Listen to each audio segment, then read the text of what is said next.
अभी हम लोग डीपीएम ऑफिस के बाहर मौजूद हैं और आप देख सकते हैं ये सारे के सारे जो है वो आशा है और अपने मांगों को लेकर ये लोग डीपीएम के पास पहुंचे हुए थे, सीएस के पास पहुंचे हुए हैं। तो इनसे हम पहले बात करते हैं कि आखिर में ये लोग यहाँ आए हैं तो इन लोगों को क्या क्या मांग है। आज आप लोग जो प्रदर्शन किए हैं, जो सड़कों से आप लोग रैली को लेते हुए आप लोग डीपीएम ऑफिस के पास पहुंचे हैं, तो क्या मांग को लेकर आप लोग आज 15 सूत्री मांग को लेकर के आज हम लोग जिला के मुख्य चिकित्सा पदाधिकारी के समक्ष आज हमने प्रदर्शन किया है। सीएस साहब नहीं थे, डीपीएम साहब, डीसीएम साहब थे, बड़ा बाबू थे, उनसे मिल के हम लोगों ने मांग पत्र दिया है। उनका मांग है कि आशा को की सेवा स्थायी की जाए, उनको 21,000 का मानदेय दिया जाए, उनसे 8 घंटे काम दिया जाए, 8 घंटे से ज़्यादा काम नहीं लिया जाए। एएनएम की बहाली में उनको आरक्षण दिया जाए। पिछले दिनों सरकार घोषणा की इनको एंड्रॉयड मोबाइल देने के लिए, वो एंड्रॉयड मोबाइल इनको दिया जाए। ये तमाम सवाल को लेकर के आज हम लोग प्रदर्शन किए हैं। इनको जो ऑनलाइन होता है, ये अपने प्रोत्साहन राशि का दावा करते हैं ऑनलाइन के माध्यम से, उसमें कटौती कर दिया जाता है। 10,000 रुपये का दावा करिए, 7,000 रुपये आता है, 3,000 की कटौती कर दिया जाता है। इस पर रोक लगाया जाए, विधिवत आशा दिवस मनाया जाए। इन तमाम सवालों को लेकर के आज हम लोग यहाँ प्रतिनिधिमंडल मिले हैं, प्रदर्शन किया है। सहानुभूतिपूर्वक स्थिति में बात हुई है और डीसीएम साहब ने और डीपीएम साहब ने कहा है कि जनवरी महीना में हम प्रत्येक आशा को 6,000 रुपया, जो कोरोना काल में जो आशा ड्यूटी की है, वो वैक्सीनेशन का ड्यूटी की हो या सर्वे का ड्यूटी की हो, एक मुश्त हम 6,000 रुपया प्रत्येक आशा को जनवरी महीना में उनके खाता में हम देने जा रहे हैं। दूसरी बात उन्होंने कहा कि जनवरी से हम प्रत्येक आशा का बीमा करने जा रहे हैं। जो 4 लाख रुपये का बीमा होगा उसका फॉर्म भरा जाएगा, 4 लाख का बीमा होगा।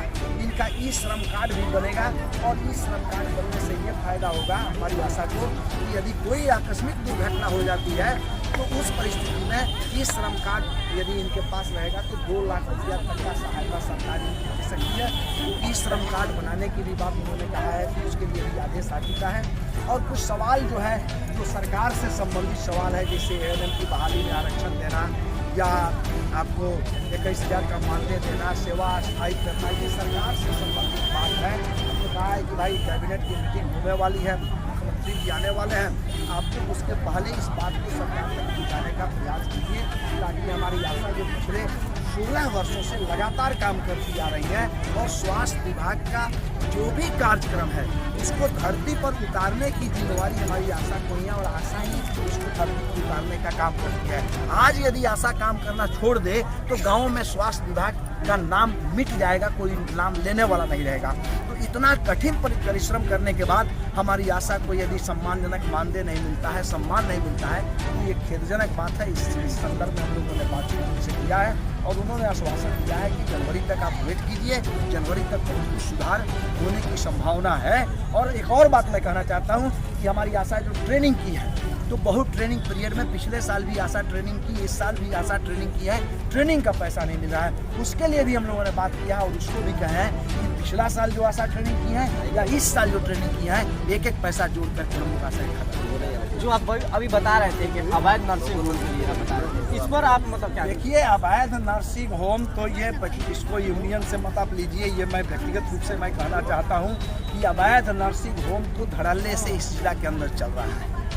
किसी का कोई रजिस्ट्रेशन नहीं है, बहुतों के पास सर्टिफिकेट नहीं है, वो चाहे वो अल्ट्रासाउंड चलाते हों या पैथोलॉजी चलाते हों, कोई सर्टिफिकेट नहीं है, या नर्सिंग होम चलाते हों। और जिसका नतीजा है कि अभी 2 लोगों का जान इसी बेतिया में गया और डॉक्टर लोग भाग गए और जान का कीमत लाख और 2 लाख रुपया लगाया जा रहा था।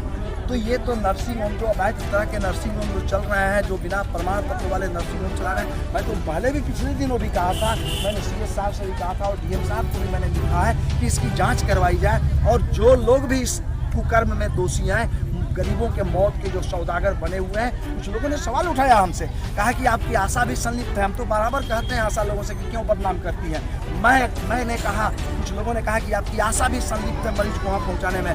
मैंने कहा मेरी आशा को फांसी पर लटका दीजिए, 150 जो कुकर्म करेगा, चाहे हमारी आशा हो चाहे वो कोई भी हो, यदि किसी के जान के साथ पैसे के लालच में सौदागरी का काम करेगा, व्यवसाय का काम करेगा, तो उसको बकसने वाला काम हम प्रकाश क्रांति नहीं करेंगे। आशा भी है तो उसको फांसी पर लटकाइए, लेकिन इस सौदागरी पर रोक लगाइए, ये मैं मानता हूँ। आपने एक और बात बताया था जो विभागीय से जुड़ा हुआ है, बता रहे थे कि वो तो ड्यूटी जाते नहीं है, उनका हाजिरी बनता नहीं है। मैंने जोगापट्टी के सवाल को उठाया, मैंने सिविल सर्जन महोदय के व्हाट्सएप पर दिया है कि वहाँ के हेल्थ मैनेजर जो हैं वो 2 महीना दिन उनका अटेंडेंस नहीं बना। आज भी मेरे मोबाइल में वो रजिस्टर का फोटोकॉपी कैद है और मैंने सेंड किया हमने सिविल सर्जन महोदय को। उन्होंने हमने लिखा कि भाई इस पर न्याय मिलेगा कि नहीं। ये कहाँ का उचित है कि 2 महीना जिस स्टाफ की हाजिरी नहीं बनी और 2 महीने का पेमेंट हो गया। अभी तक हमारे सिविल सर्जन महोदय से उस पर कोई कमेंट नहीं आया है। आज बातचीत हुई है, उन्होंने DCM साहब को बोला है मेरे बारे में कि आप उनको कहिए कि आकर के हमसे बात कर लेंगे थोड़ा सा। तो मैं सिविल सर्जन महोदय रहते हैं, मैं स्वयं उनसे मिलकर के सवाल पूछूंगा। तो जैसे कि आप देख रहे थे, ये ओम प्रकाश क्रांति जी थे। अब हम कुछ आशाओं से बात करना चाहते हैं, इनसे हम जानना चाहते हैं क्या नाम होगा आपका? अच्छा, आप लोग यहाँ पर पहुँचे हुए थे, सिविल सर्जन के पास आप लोग आए हैं, तो किस मांग को लेकर आप लोग? हम लोग इस मांग के लेकर आए हैं, जैसे हमारी आशा कार्यकर्ता बहनें हैं, ये 24 घंटा करारत रहती हैं। 24 घंटा इनसे काम लिया जाता है।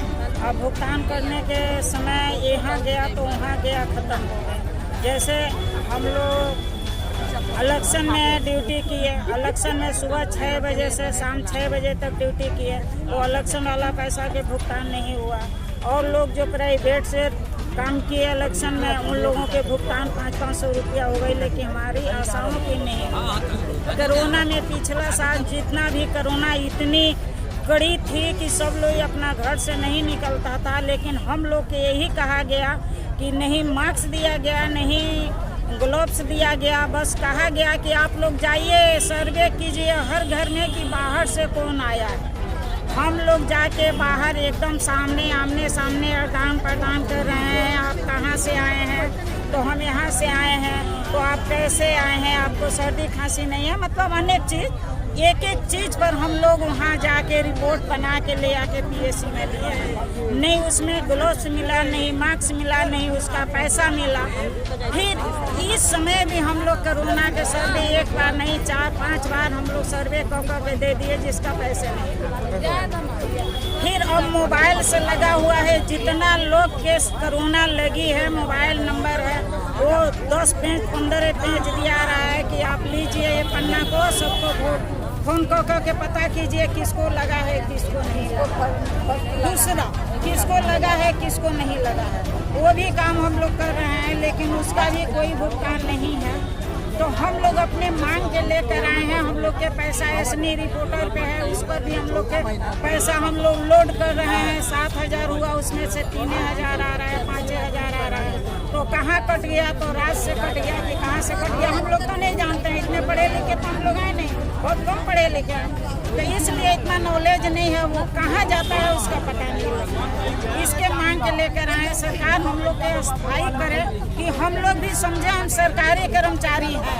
लेकिन अभी तो सरकार सोच रहा है भाई कमीशन कर्मचारी है, कमीशन पे हम लोग के काम सरकार करा रहा है। काम करेंगे तो पैसा मिलेगा, नहीं करेंगे तो नहीं मिलेगा। हम लोग कह रहे हैं हमको मान दे दो, जो भी तुम्हारा शक्ति है वो हमको मान दे दो। हम यही कहेंगे कि अपने सरकार से कि सरकार हम लोग के मानदेय दे, जैसे भी हो जो है दो, पहले दो तो, लेकिन सरकार हम लोग के मानदेय नहीं दे रही। हम लोग मानदेय के लिए माने हैं, सरकारी कर्मचारी के दर्जा लेने के लिए हम लोग यहाँ पर आए हैं। अपना जो लगातार आप लोग देख रहे हैं कि कभी रसोईया सड़कों पर तो दिखती है, तो कभी आशाएं दिखती है।